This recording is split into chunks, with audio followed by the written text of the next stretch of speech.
Jacksonville at Tennessee. Tennessee is now a 5-point underdog. A game that the Jaguars need to win the division.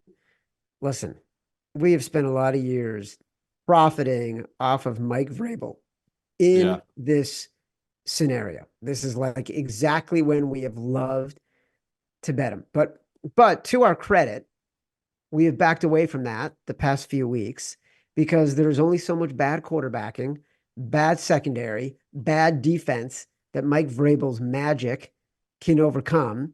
Meanwhile, the Jags actually have something to play for. You want to fade home teams in the division in this spot. Um, it's funny. I don't really have a lean on this. Do you?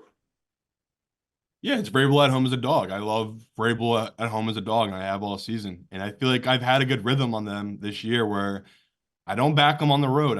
I've stayed away from it. Even this past week, I think we talked about it on Sunday. It was Yeah, like yeah. +4, +5. And it's like, I don't want to back Tennessee on the road. They're just a different team than when they're at home. Here they are at home again, Chad, as a big dog. We take this. Like we got to take this number. Will probably be one of our five. Like it's just too big of a number, especially for a Jaguars team that we know they're not as good as they looked against Carolina, right? Like this team, you know, they've had injuries all across the board, but it's just all together. They just feel like a sloppy team. I mean, they were 8-3, and then they lost, well, whatever it was, 5 straight games until last week. Yeah, great game for them last week.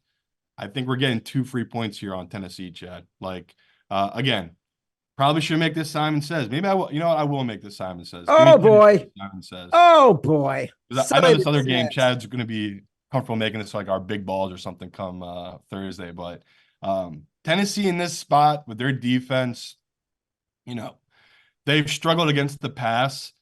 If it's CJ Beathard, I'm not too worried about him passing. And then if it is,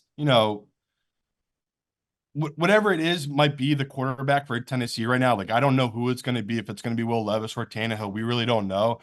I honestly really don't care. Like they're both to me bad. Like the the difference between Tannehill and Will Levis is not that big. Like shocking to say that Tannehill's fallen off that much, but like at least Will Levis can take the big plays down the field, which we've not seen Tannehill do. Like Tannehill plays like a 15-year vet, right? He just checks it down or takes the safe play, or he just takes the sack. Like that's literally what Tannehill does. So the Jaguars defense with Josh Allen, they looked incredible last week against that Panthers team.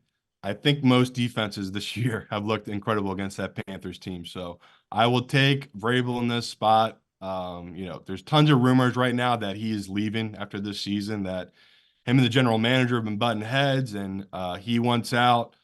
If this is it, this is the everything game for him and this team. I could see the guys playing hard for him, right? Like we talk all the time about how much his players love playing for him. They know this is it for Vrabel. They know they could play spoiler to this Jaguars team.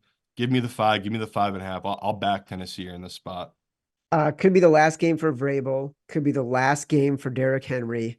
True. This is very much potentially the end of an era for the Tennessee Titans. So, all right. Well, that's a little bit more of an emotional value on the Titans there.